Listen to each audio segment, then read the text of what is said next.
జై గురుదత్త. శ్రీ గురుదత్త. ఓం సాయిరాం. శ్రీ గురు చరిత్ర అధ్యాయం 5. శ్రీ గణేశాయ నమః. శ్రీ సరస్వత్యై నమః. శ్రీ గురుభ్యో నమః. ప్రస్తావన. శ్రీ గురుని మహిమ విని భక్తి కలిగి ఆయన మహిమ గురించి చింతన చేస్తూ ఆయన దర్శనం కోసం తప్పిస్తున్న నామధారకుడికి మొదట స్వప్న దర్శనము, తర్వాత అవధూత ప్రత్యక్ష దర్శనము కలుగుతాయి. ఇది నిర్దుష్టమైన పద్ధతి. రాజు సుమతి కూడా దత్తమహిమ తెలిసి ఆయన భక్తులై అతిథులను ఆయన రూపంగా భావించి సేవిస్తుండగా స్వామి భిక్షు రూపంలో మొదట ధ్యానంలో దర్శనమిచ్చి అటు తర్వాత మానవాకృతిలో అతిథులుగా ఆశ్రమానికి వచ్చినట్లు 16 దత్తావతారాల వృత్తాంతంలో దత్తభాగవతంలో ఉన్నది. ఆధునిక యుగంలో కూడా శ్రీ వాసుదేవానంద సరస్వతి స్వామి అనుభవము అలానే ఉన్నది. శ్రీ సాయిబాబా అక్కల్కోట స్వామి చరిత్రలలో కూడా శ్రీ గురు చరిత్ర, శ్రీ గురుగీత పారాయణ చేసే ఎందరికో మొదట ఆ మహనీయులు స్వప్న దర్శనమిచ్చి అటు తర్వాత వారికి ప్రత్యక్ష దర్శనం లభించడం చూడవచ్చు. పారాయణ వలన ముముక్షుత్వము, దైవీ సంపద, సద్గురు దర్శనాభిలాష మొదట తీవ్రతరమై సేవించుకోగల సంస్కారం కూడా హృదయానికి కలుగుతుంది.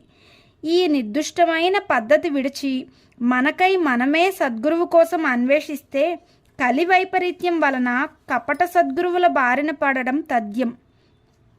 ఒక మహనీయుడు చెప్పినట్లు మనం అజ్ఞులం కనుక మన నిర్ణయం ఆ విషయంలో కూడా లోపభూయిష్టంగా ఉండి తీరుతుంది. దత్తానుగ్రహం నామధారక శర్మకు సిద్ధుని దర్శనంగా మాత్రమే గాక ఆయన నిత్యము చదువుకునే శ్రీ గురు చరిత్ర గ్రంథ రూపంలోనూ అందుండి గురులీలలు శ్రవణం చేసే భాగ్యంగానూ లభించింది. ప్రత్యక్షంగా శ్రీగురుని సేవించిన సిద్ధుడు వ్రాసినది కనుక ఆ గ్రంథం యథార్థంగా దాని రూపంలో పారాయణ సమయంలో సిద్ధుడే మనకది చెప్పినట్లవుతుంది కనుక తగిన శ్రద్ధతో పారాయణ చేయాలి. కథారంభము. నామధారకుడు మహానుభావ, భగవంతుడు కలియుగంలో కూడా 2 సార్లు అవతరించారంటిరి కదా, వాటిని వివరించండి అన్నాడు. అతని శ్రద్ధాభక్తులకు సంతోషించి సిద్ధుడిలా చెప్పారు. మంచిది, ఆ కథలు వినడం వలన నీకెంత ప్రయోజనమో అవి చెప్పడం వలన నాకు అలాంటి ప్రయోజనమే కలుగుతుంది కనుక చెబుతాను, శ్రద్ధగా విను. ధర్మాన్ని ధర్మాత్ములను రక్షించి దుష్టుల దౌష్ట్యాన్ని రూపుమాపడానికే భగవంతుడు తన లీల చేత మానవ రూపంలో అవతరిస్తుంటాడు. ఈ కలియుగంలో కూడా అలానే ఇప్పుడు మనం కూర్చున్న గంధర్వపురానికి తూర్పు దిక్కున దూరంగా పవిత్ర గోదావరి సమీపంలో ఉన్న పిఠాపురం అనే అగ్రహారంలో ఆయన అవతరించారు. పిఠాపురంలో అప్పలరాజు శర్మ, సుమతి అనే పుణ్య దంపతులుండేవారు. వారు బ్రాహ్మణులు, ఆపస్తంభ శాఖకు చెందినవారు, దత్తభక్తులు. వారికి ఎందరో పిల్లలు పుట్టారు గాని అందరూ చనిపోగా 2 మాత్రమే బ్రతికారు. వారిలో ఒకడు కుంటివాడు, మరొకడు గుడ్డివాడు. తర్వాత కూడా 2 పిల్లలు పుట్టి చనిపోయారు. నిత్యము భిక్షకై వచ్చేవారిని శ్రీదత్త రూపాలుగా భావించి వారు భిక్ష సమర్పించేవారు. ఒక అమావాస్య నాడు వారింట్లో బ్రాహ్మణులను పిలిచి శ్రాద్ధకర్మ ప్రారంభించారు. అలాంటి రోజున బ్రాహ్మణ భక్తులు భోజనం చేయకముందు మరెవ్వరూ భోజనం చేయరాదని శాస్త్రం. కానీ ఆనాడు బ్రాహ్మణులకు భోజనం వడ్డించకముందే వారింటికి దండకమండలుధారి అయిన ఒక సన్యాసి వచ్చి భిక్ష కోరారు. శ్రాద్ధ కలాపంలో నిమగ్నుడై ఉన్న ఇంటి యజమానికి సంగతి తెలియదు. ఇల్లాలైన సుమతి ఆ వచ్చిన సంయమీంద్రుడు శ్రాద్ధభోక్త అయిన పరమేశ్వరుడేనని, తమ కులదైవమైన శ్రీ దత్తాత్రేయుడేనని విశ్వసించి ఆయనకు భిక్ష ఇచ్చింది. ఆమె భక్తి విశ్వాసాలకు సంప్రీతుడైన ఆ యతీంద్రుడు యథార్థమైన తన దత్తాత్రేయ స్వరూపంలో దర్శనమిచ్చారు. నామధారక, అప్పటి ఆ స్వామిని చూడడానికి 1000 కనులు చాలవు, వర్ణించడానికి ఎన్ని వేల నాలుకలైనా సరిపోవు. 2 చేతులలో శంఖచక్రాలు, 2 చేతులలో డమరు త్రిశూలాలు, మిగిలిన 2 చేతులలోనూ జపమాల కమండలాలు ధరించి 6 బాహువులతో 3 ముఖాలతో స్వామి వెలిగిపోతున్నాడు. వెండి కొండవలే తెల్లని కాంతితో ఆయన మూర్తీభవించిన శుద్ధసత్వమా అన్నట్లు ప్రకాశిస్తున్నారు. ప్రపంచంలోని దీనులను ఉద్ధరించడానికి 6 చేతులు చాలక అనేకమైన బాహువులే ఆయన శిరస్సు నుండి వచ్చాయా అన్నట్లు ఆయన జటాజూటం నుండి జుట్టు పాయలుగా వేలాడుతున్నది. ఆ తల్లి సుమతీదేవి తన జన్మ సార్థకమయ్యేలా ఆ అమృతమూర్తిని ఒడలెల్లా కళ్ళు చేసుకుని ఆ కన్నులతోనే పానం చేయసాగింది. అప్పుడు ఆ కరుణాకరుడు, తల్లి, అచంచలమైన నీ విశ్వాసానికి సంప్రీతుడనయ్యాను. శ్రాద్ధ బ్రాహ్మణులు భోజనం చేయకముందే నేను పరమేశ్వరుడనన్న విశ్వాసంతో భోజనం పెట్టావు. నీ అభీష్టమేమిటో చెప్పు, నేను తప్పక నెరవేర్చగలను అన్నారు. స్వామి మాటలు అమృతధారలై ఆమె చెవుల ద్వారా శరీరంలోని సర్వధాతువులలోకి ప్రవహించాయి.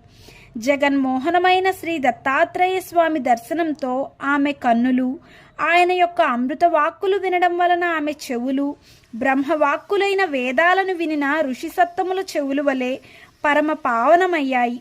ఆమె కృతజ్ఞతతో, పరమాత్మ, యోగులను కూడా ముగ్ధులను చేసేలా దర్శనమిచ్చావు. అంతేగాక నా చేతి అన్నం స్వీకరించావు. ఇంతకంటే నాకేమి కావాలి? నేను ధన్యురాలను. ఈనాటి శ్రాద్ధ దేవతలైన మా పితృదేవతలు కూడా ధన్యులయ్యారు. నీవు భక్తుల కోరికలీడేర్చే కల్పవృక్షానివి. నీవు నన్ను తల్లి అని సంబోధించావు కనుక నేను ప్రత్యేకంగా నిన్ను వరమడగవలసిన పని లేదు. నీవిచ్చిన మాటను నిలుపుకో చాలు అన్నది.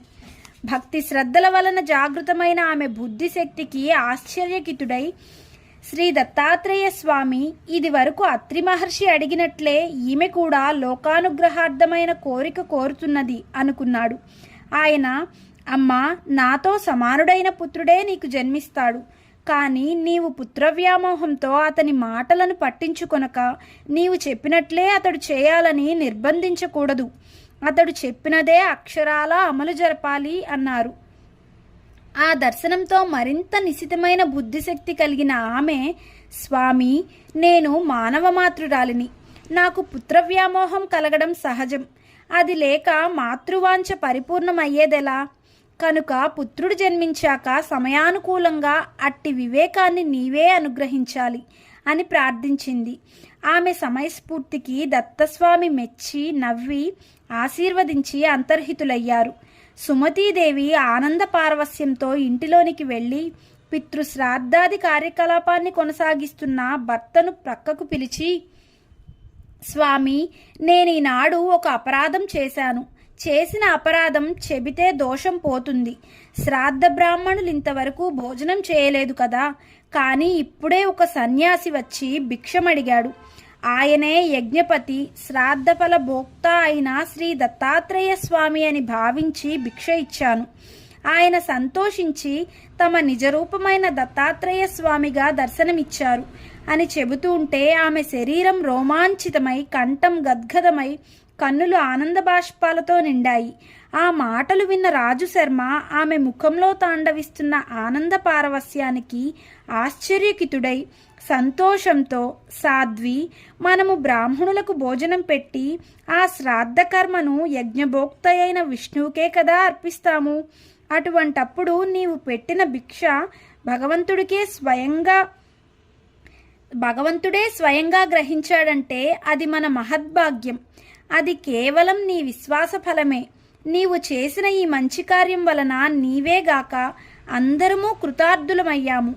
శ్రీ దత్తాత్రేయ స్వామి మధ్యాహ్న సమయంలో అనేక రూపాలలో భక్తులను ఉద్ధరించడానికై అతిథి వలె సంచరిస్తుంటాడని విన్నాము. ఆచరణలో జరిగిన లోపం వలన అతిథి ఆకలితో తిరిగిపోతే సాక్షాత్తు ఆ శ్రీహరే తిరిగిపోయినట్లు. నీవు చేసిన పని ఎంతో కళ్యాణకరమైనది అని ప్రశంసించాడు. అప్పుడు ఆ పరమ సాధ్వి తనకు స్వామి వరమిచ్చిన సంగతి వివరంగా చెప్పింది.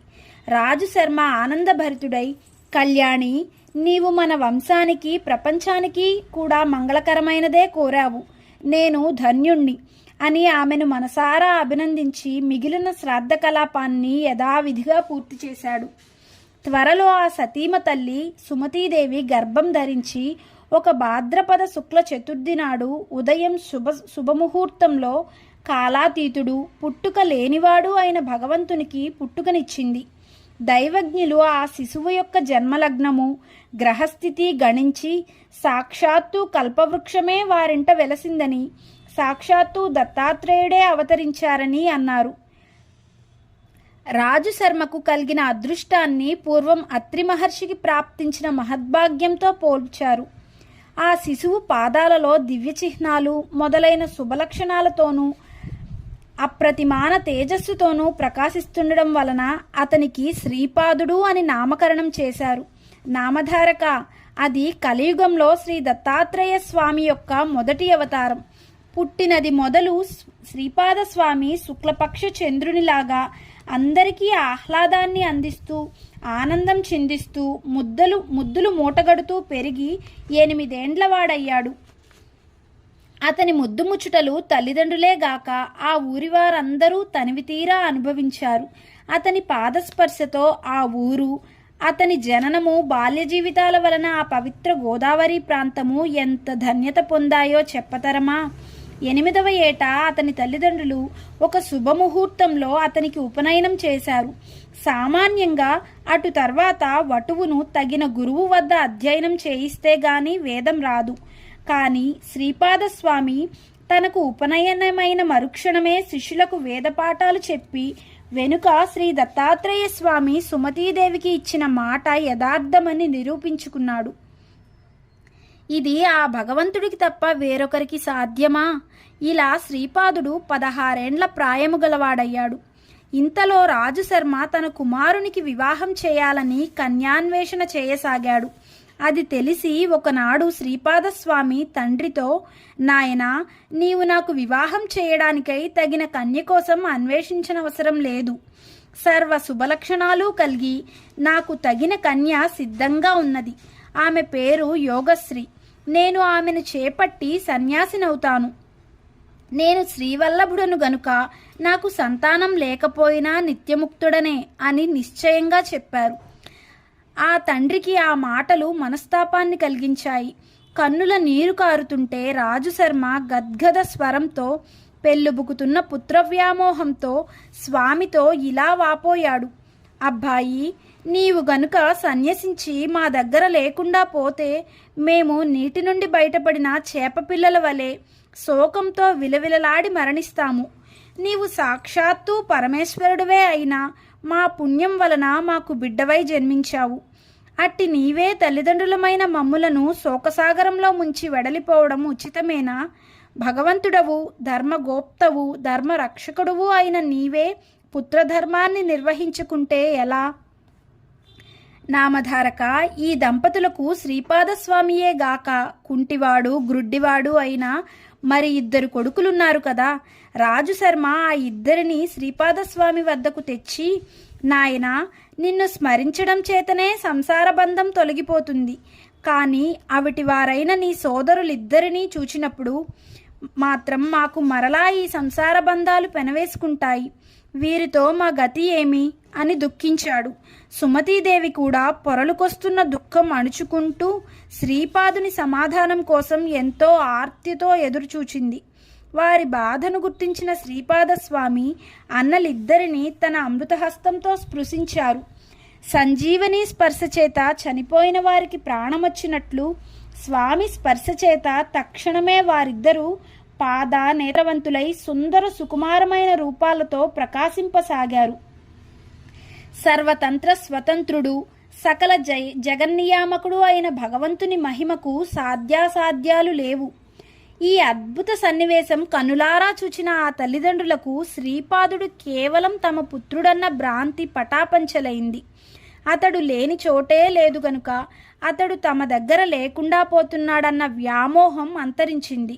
ఈ ప్రపంచమంతా తన సంతానమే అయినా ఆ ప్రభువును తమ పుత్రుడని భ్రమించి ఇంట కట్టిపెట్టుకొనడం అపరాధమని తోచి సుమతీదేవి స్వామినిలా ప్రార్థించింది. ప్రభు, నీ మాయ చేత నీవు నా పుత్రుడవని భ్రమించాను. నీకు పాలిచ్చి పెంచడం వలన నీవు సర్వలోకాలను పాలించే జగన్మాతకు ప్రభువన్న సంగతి మరచాను. అనంతకోటి బ్రహ్మాండాలు నీయందే ఇమిడి ఉన్నాయి. నా భ్రాంతి తొలగించు.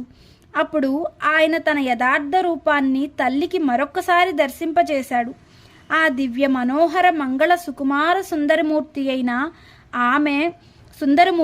ఆమె చూస్తుండగానే కోటి సూర్యుల కాంతితో, కోటి చంద్రుల చల్లదనంతో, చూచేవారి దేహాలలోని ప్రతి అణువు అమృతంతో ముంచివేసేలా దర్శనమైంది. అప్పుడు స్వామి ఇలా అన్నారు: అమ్మా, నీవిప్పుడు దర్శించిన రూపాన్ని నిరంతరము ధ్యానిస్తుండు. త్వరలో నీవు ఈ అజ్ఞానాంధకారాన్ని దాటి నా సాయుధ్యం పొందగలవు. ఈ కొడుకులిద్దరూ 100 ఏండ్లు సుఖంగా జీవించి మిమ్ములను భక్తితో సేవిస్తారు. వీరికి సంపద, కొడుకులు, మనుమలు అన్నీ పుష్కలంగా సమకూరుతాయి. వీరు కూడా లోకవంద్యులవుతారు.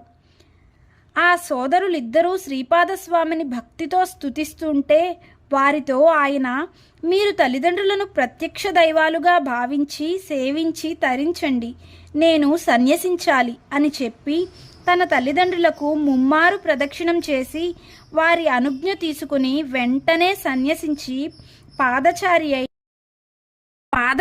అయి ద్వారక, కాశీ, బృందావనము మొదలైన క్షేత్రాలు దర్శిస్తూ బదరీ వెళ్ళి అటు తర్వాత గోకర్ణ క్షేత్రానికి చేరారు. అక్కడ మహాబలేశ్వర లింగ రూపంలో సాక్షాత్తు శంకరుడే నివసిస్తుంటాడు. ఆ లింగాన్ని ప్రతిష్ఠించిన వారు గణేశ్వరుడు. ఆ క్షేత్రం సజ్జనులకు నెలవు. అందువలననే ఆ క్షేత్రాన్ని, సజ్జనులను ఉద్ధరించడానికే శ్రీపాదస్వామి అక్కడకు వెళ్ళారు అని సిద్ధుడు చెప్పారు. శ్రీ దత్తాయ గురవే నమః. శ్రీ శ్రీపాద శ్రీవల్లభాయ నమః. శ్రీ నృసింహ సరస్వత్యై నమః. జై గురుదత్త.